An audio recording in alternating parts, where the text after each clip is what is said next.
What do an athlete running for his life, a pair of handmade shoes, and a global empire have in common? The answer will surprise you.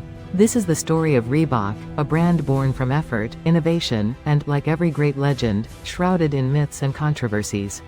It all began in 1895, in a small workshop in Bolton, England. Joseph William Foster, a passionate runner, couldn't find shoes that offered him the performance he needed. So he decided to create them himself.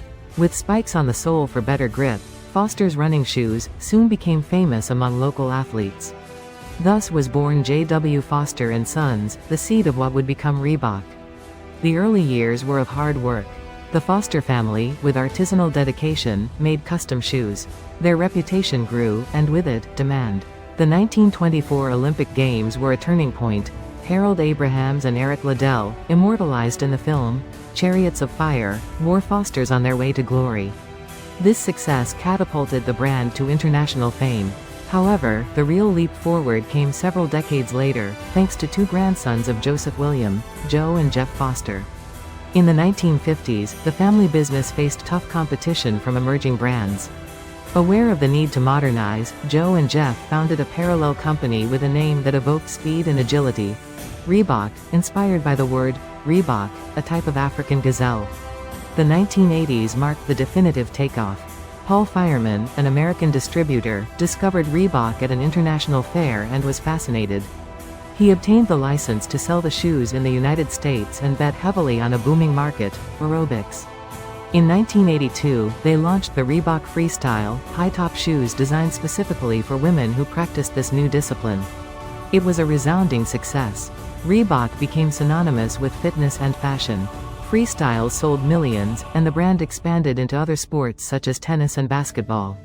They signed contracts with stars like Dominique Wilkins and Shaquille O'Neal, consolidating their image in the world of professional sports. But it wasn't all a bed of roses. In the mid-90s, Reebok began to lose ground to Nike and Adidas.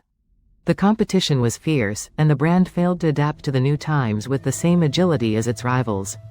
This is where one of the most persistent myths about Reebok comes into play.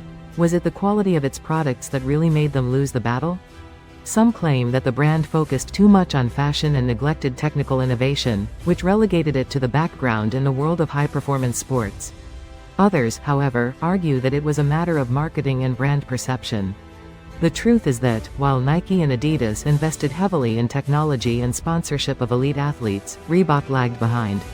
In 2005, Adidas acquired Reebok for $3.8 billion. The purchase sought to create a giant capable of competing with Nike, but integration was not easy. For years, Reebok struggled to find its place within the Adidas group. In 2021, Adidas announced the sale of Reebok to Authentic Brands Group, ABG, a company specializing in brand management. This move marked the beginning of a new stage for Reebok, which seeks to reinvent itself and regain its place in the market. Today, Reebok is much more than a shoe brand. It is a symbol of an era, a reminder that innovation and ambition can take you to the top, but that adaptation and perseverance are key to staying there. It has managed to reposition itself in the world of CrossFit and functional training, looking for a niche where the brand can stand out again.